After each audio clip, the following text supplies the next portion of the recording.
diturunkan kepada Muhammad Al-Quran itu sekaligus.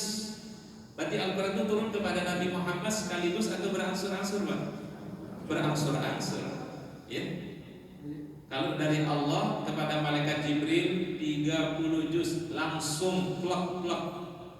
Tapi dari malaikat Jibril kepada baginda Nabi SAW, malaikat Jibril menurunkannya sesuai kondisi kebutuhan yang dibutuhkan oleh baginda Rasul. Makanya urutan turunnya Al-Quran dengan urutan susunan Al-Quran berbeda, Bapak Ibu.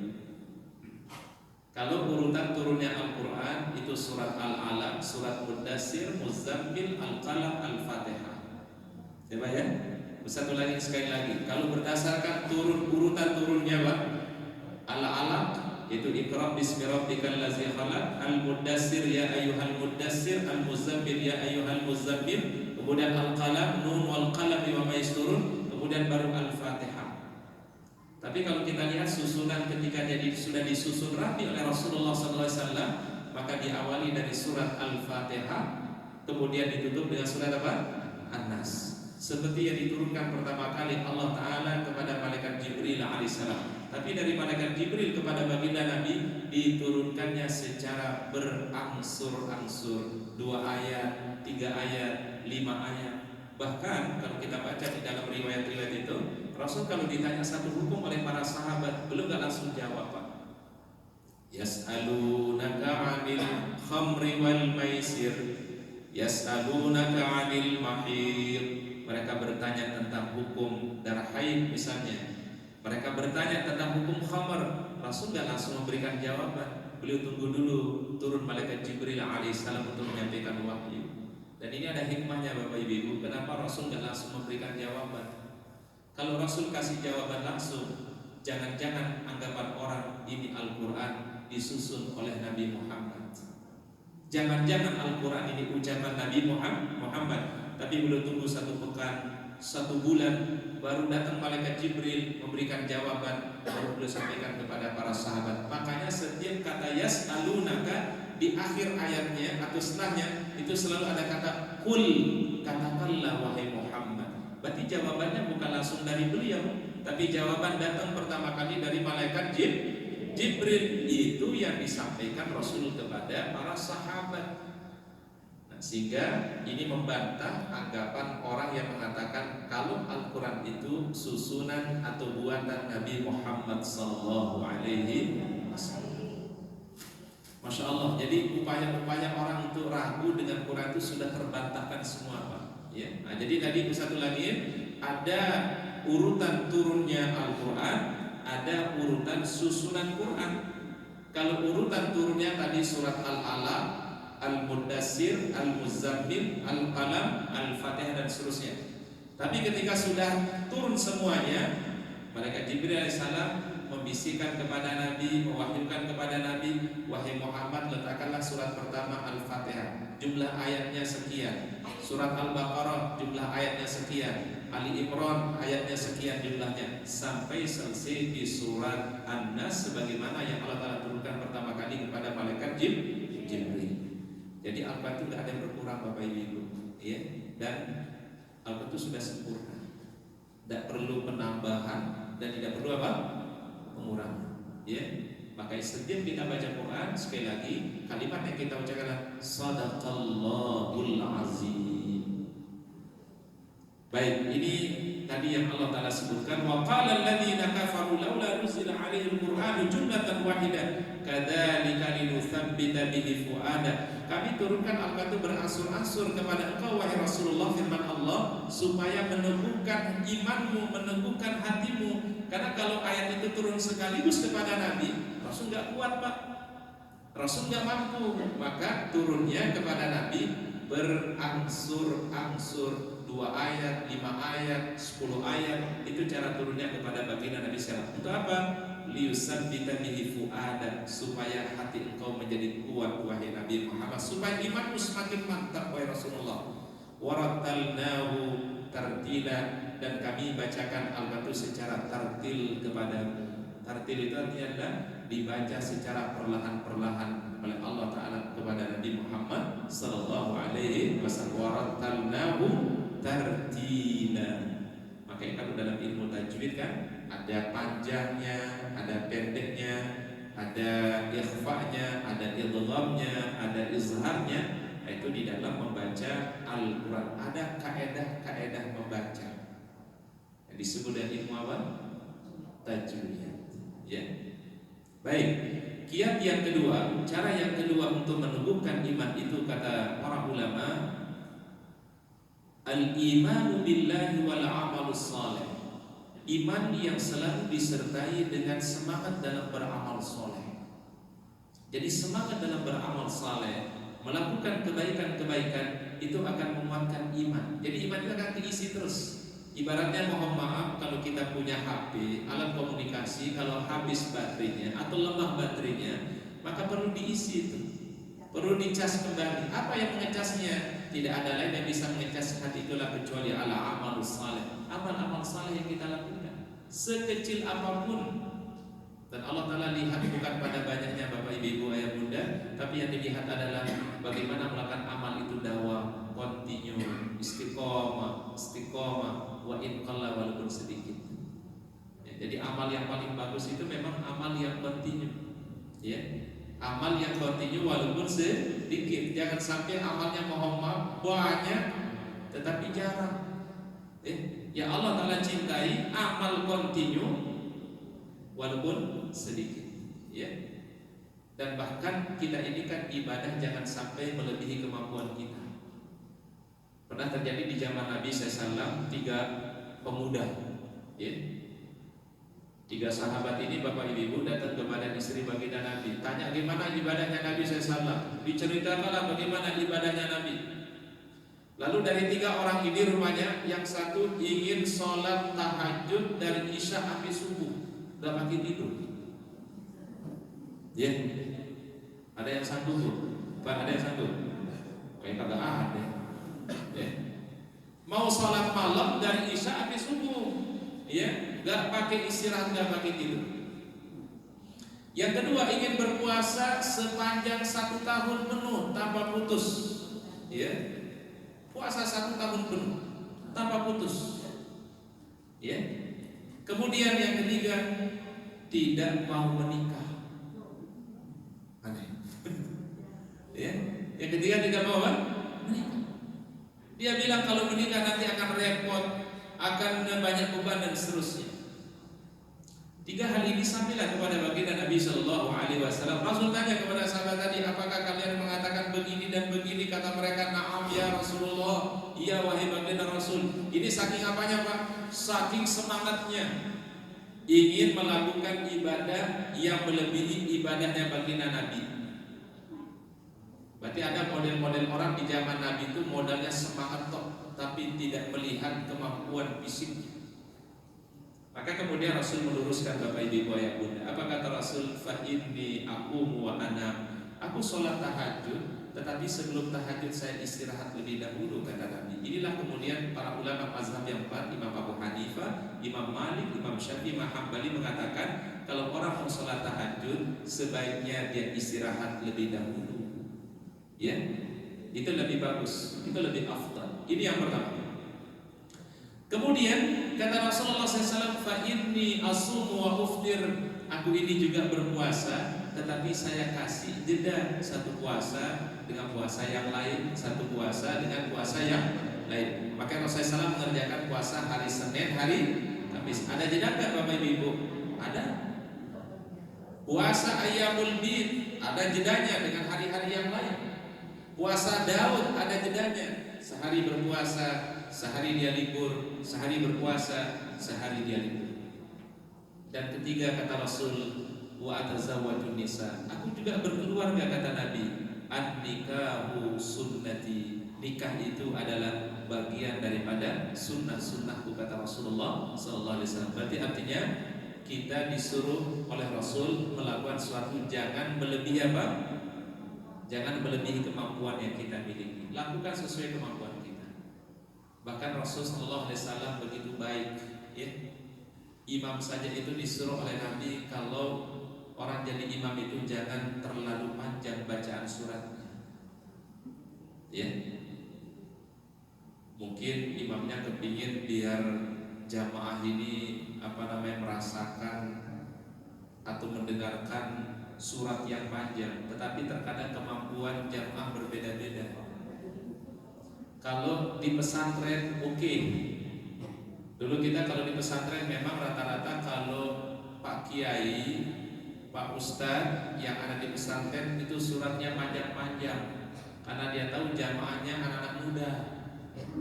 Tapi ketika kita sudah di masyarakat umum, di masjid umum, maka kata Rasul, bacalah surat jangan terlalu panjang. Karena kenapa? Karena mungkin di antara jamaah ada yang punya keperluan, ada yang punya hajat, ya. Maka Rasulullah SAW itu mempraktekkan kalau orang jadi imam jangan membaca surat yang terlalu panjang. Sampai Rasul punya juga riwayat bahwasanya beliau pernah meringkas bacaannya ketika mendengar ada seorang bayi yang menangis di belakang, ya. Kemudian beliau meringkas bacaannya. Ditanya oleh para sahabat, ya Rasul, kenapa Anda mempersingkat bacaan Anda? Kata beliau, tadi aku mendengar itu ada bayi di belakang menangis. Aku khawatir nanti ibunya menjadi tidak khusyuk untuk dia sholat. Inilah masya Allah hikmahnya baginda Nabi Sallallahu Alaihi Wasallam. Tapi kalau beliau sholat sendiri, masya Allah, surat yang beliau baca surat Al-Baqarah 1 rakaat, surat Ali Imran 1 rakaat, surah An-Nisa 1 rakaat, surah Al-Maidah 1 rakaat. Itu baginda Nabi Sallallahu Alaihi Wasallam. Sehingga para ulama menyimpulkan kalau beliau untuk diri beliau sendiri beliau lakukan yang terbaik. Tapi kalau dia bersama orang lain, dia sesuaikan dengan keadaan. Beliau kapan mesti bacaannya agak panjang, kapan mesti bacanya agak diperpendek. Itulah hikmahnya baginda Nabi Muhammad Sallallahu Alaihi Wasallam. Sama kayak khatib juga. Khatib itu jangan lama-lama berkhutbah Jumat. Rasulullah SAW mengatakan min ma'inna fiqhir rajulin, di antara tanda faqihnya seorang khatib Jumat, ringkas khutbahnya tetapi diperlama salatnya. Berarti yang perlu dipersingkat namanya apa? Khutbahnya. Termasuk Idul Fitri, khutbah Idul Fitri, khutbah Idul Adha, istisqa, salat khusuf gerhana, ya, salat istisqa kita hujan, itu khutbahnya kata Rasul dipersingkat saja, tetapi salatnya yang agak diperpanjang. Ini masya Allah salah satu hikmahnya baginda Nabi Muhammad Sallallahu Alaihi Wasallam. Baik, kemudian yang ketiga yang bisa menumbuhkan keimanan itu kata para ulama, tadabbur qisasil anbiya, ya, merenungkan kisah-kisah para nabi, kisah-kisah orang-orang saleh. Jadi ketika kita membaca sejarah para nabi, sejarah orang-orang saleh, itu akan memberikan kekuatan iman dalam diri kita, ya. Dan pada nabi dan ulama itu kan ada contoh-contoh yang Allah Ta'ala kasih, Pak. Ada nabi yang diuji dengan begini, ada nabi yang diuji dengan begini. Itu semua menjadi pembelajaran bagi kita, Pak. Maka kata para ulama untuk menguatkan hati itu adalah yaitu selalu mengkaji sirahnya Rasulullah SAW, sirahnya para sahabat, sirahnya para ulama. Kita akan banyak mendapatkan hikmah, mendapatkan inspirasi, motivasi dari kisah-kisah yang disebutkan di dalam kisah para nabi, para rasul, dan juga kisah para ulama. Kemudian yang keempat adalah kiat untuk menguatkan atau meneguhkan iman itu adalah doa, ya. Selalu berdoa memohon kepada Allah Subhanahu wa taala. Ini ada beberapa doa yang disebutkan di dalam Al-Qur'an. Contoh misalnya di surat Ali Imran ayat 8, Rabbana la tuzigh qulubana ba'da iz hadaitana wa hab lana min ladunka rahmah innaka antal wahhab. Ini juga salah satu pilihan doa kata Rasul. Rabbana la tuzigh qulubana, ya Allah jangan Engkau palingkan hati kami. Ba'da iz hadaitana, setelah Engkau berikan hidayah kepada kami. Jadi artinya kalau sudah diberikan hidayah, ya sampai kemudian hati kita dipalingkan kembali oleh Allah. Setelah diberikan iman, ya sampai hati kita dibelokkan kembali oleh Allah. Artinya apa? Jangan sampai terjadi murtad di dalam keimanan kita kepada Allah Ta'ala. Karena salah satu hal yang kita khawatirkan para jamaah itu yang disebut dengan al-irtidad, murtad. Dan yang namanya orang jatuh dalam kemurtadan itu bisa jadi faktornya sangat banyak, ya. Bahkan ada orang yang Muhammad, dia paham Al-Quran, paham hadis, paham agama lah bahasanya, Pak. tapi bisa terjebak, terjatuh dalam perbuatan murtad. Nauzubillah. Ya. Oleh karena ini doa sangat penting kata para ulama. Rabbana la tuzigh qulubana ba'da idh hadaitana wa hab lana min ladunka rahmah innaka antal wahhab. Salah satu doa Nabi sallallahu alaihi wasallam ini disebutkan dalam hadis yang sahih, Allahumma inni as'aluka imanan la yartad wa na'iman la yanfad wa murafaqata Muhammadin sallallahu alaihi wasallam fi a'la jannatil khuldi. Ini salah satu doa yang diajarkan oleh Nabi. Allahumma inni as'aluka imanan la yartad. Ya Allah, aku mohon kepadamu iman yang tidak berbalik menjadi kufur. Artinya disebut tadi dengan apa? Murtad. Wa na'iman la yanfad. Ya Allah, aku memohon kepadamu nikmat yang tidak sirna, nikmat yang ku abadikan, nikmat yang ku jaga, kebahagiaan yang ku jaga.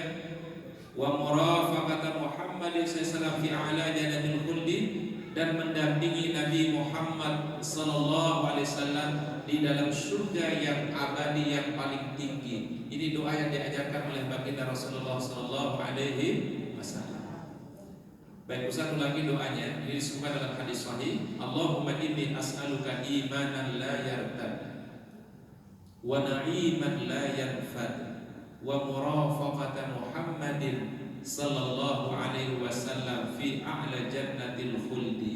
Mungkin kalau kita bahasakan dengan bahasa Indonesia Bapak Ibu, diterjemahkannya adalah, ya Allah, aku mohon kepadamu iman yang tidak berbalik menjadi kufur. Artinya tadi iman yang jangan sampai iman itu kemudian berubah menjadi kekufuran. Wa na'iman la yanfad. Aku mohon kepadamu nikmat yang kau abadikan, nikmat yang kau jaga. Kalau kita sudah dikasih kebahagiaan oleh Allah, mudah-mudahan kebahagiaan itu selalu dijaga oleh Allah Subhanahu wa taala. La yanfad. Tidak berubah, tidak sirna. Dan yang paling tinggi harapannya adalah wa murafaqata Muhammadin sallallahu alaihi wasallam, ingin berdampingan nanti dengan baginda Rasulullah sallallahu alaihi wasallam. Baik, kemudian poin yang kelima adalah ya, cara menguatkan hati yang yaitu zikrullah, ya. Kita memperbanyak zikir kita kepada Allah, tasbih, tahmid, tahlil, takbir, ya semua kalimat zikir termasuk baca Quran. Kemudian yang keenam adalah ad-da'watu ila Allah, punya semangat untuk berdakwah di jalan Allah Ta'ala, mengajak kepada kebaikan. Yang ketujuh adalah ar-rifqatus salihah, memiliki teman yang baik atau berada di majelis-majelis kebaikan, ya. Yang kedelapan, menguatkan hati itu kata para ulama, az-ziqatu binasrillah, selalu yakin dengan pertolongan Allah. Jangan ada ragu sedikit pun akan pertolongan Allah Subhanahu wa taala, ya. Az-ziqah binasrillah. Yang kesembilan adalah, ya, memiliki semangat al-mujahadah, kesabaran, kesungguhan di dalam kebaikan. Dan yang terakhir yang ke-10 kiatnya adalah senantiasa mensyukuri apa yang Allah Subhanahu wa taala berikan dari berbagai macam nikmat. Itu akan menguatkan hati kita dan akan menjadikan kita semangat dalam beramal saleh. Kalau kita hitung antara ujian dan nikmat Allah Taala kasih, kami yakin bahwasanya nikmat Allah jauh lebih besar dibandingkan dengan ujian-ujian yang Allah Taala berikan. Kalau dihitung-hitung antara nikmat dengan cobaan, Allah Taala kasih nikmat lebih luas, lebih besar dibandingkan dengan ujian yang kita alami. Baik, wallahu a'lam bishawab. Karena memang waktu kita terbatas, mungkin itu yang bisa kami sampaikan pada kesempatan hari ini. Bagaimana kiat-kiat kita semua untuk menguatkan keimanan kita yang diberikan petunjuk di dalam Al-Quran dan juga hadis-hadis Rasulullah Sallallahu Alaihi Wasallam. Wallahu a'lam bishawab. Kami kembalikan ke MC. Tafadhal Ustaz. Alhamdulillah, terima kasih Ustaz atas penjelasan mengenai cara menumbuhkan iman. Selanjutnya kami buka sesi pertanyaan, sesi tanya jawab kepada bapak-bapak atau ibu-ibu yang ingin bertanya. Kami persilakan. Silakan ibu-ibu, bapak-bapak. Oke. Kita mulai dari depan dulu ya. Setelah itu Bu.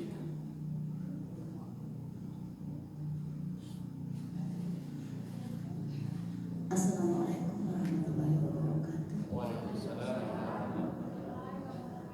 Pak, mungkin Bapak mau nanya aja. Baik. Kita yang masuk zikir biasanya kalau sholat itu kan pagi sore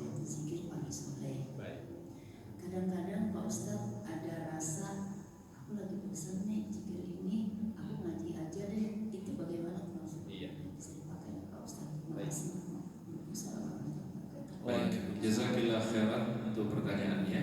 Para ulama membagi zikir itu ada dua bagian, Bapak Ibu. Zikir itu pertama namanya zikir mutlak. Zikir mutlak itu apa? Zikir yang tidak dibatasi jumlahnya, tidak dibatasi waktunya oleh Allah Subhanahu wa taala.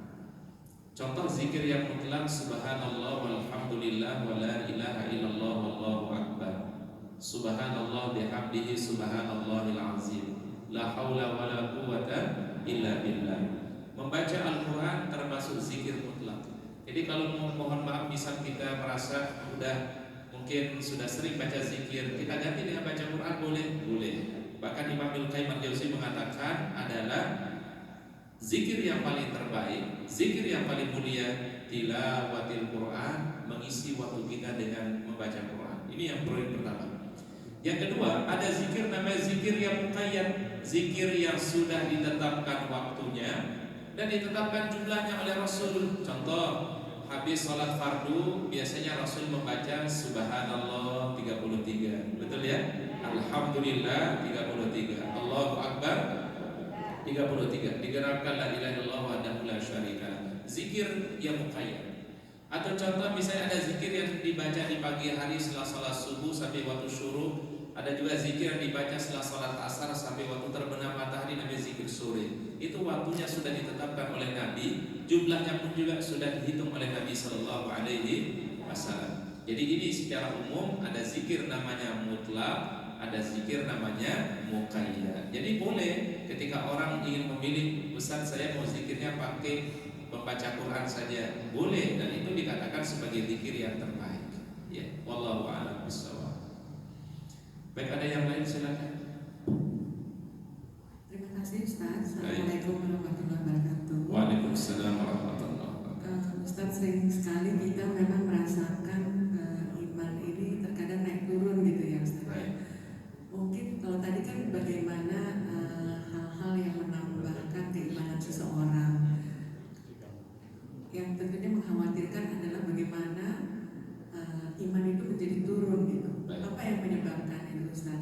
Baik. Kemudian saya sering sekali mendengar beberapa kakak Ustaz gitu ya mengajarkan yang ini Ustaz, Allahumma ya muqallibal qulub sabbit qalbi Ala dinika. Apakah itu juga untuk membuat kita istiqomah dalam keimanan atau bagaimana Ustaz?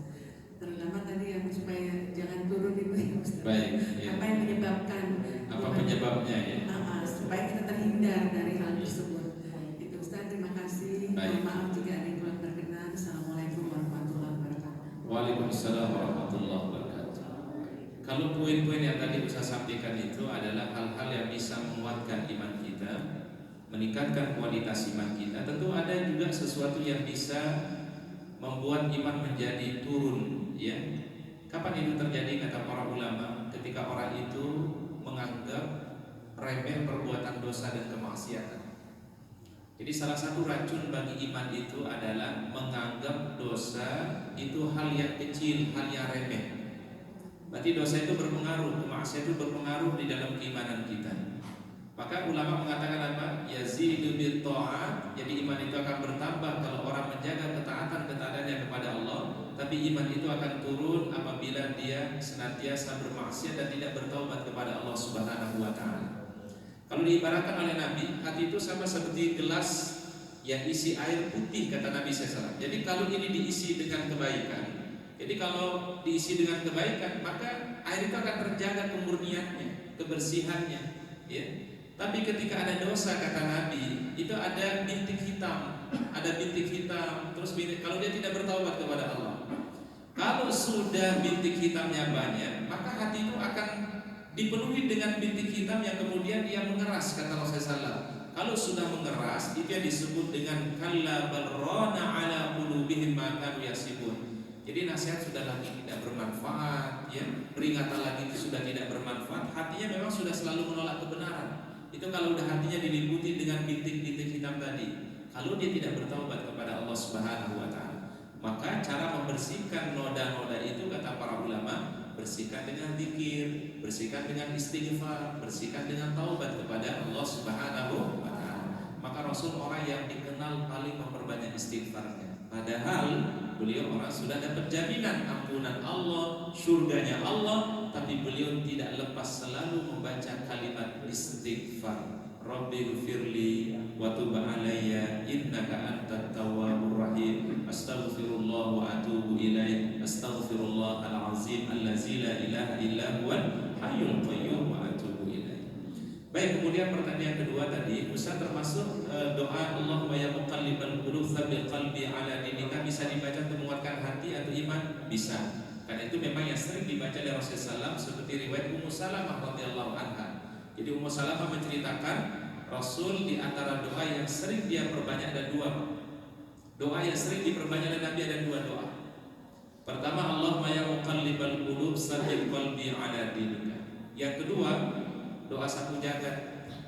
Rabbana atina fid dunya hasanah wa fil akhirati hasanah wa qina azabannar. Kalau di kita biasanya doa sapu jagat selalu dijadikan doa apa, Pak?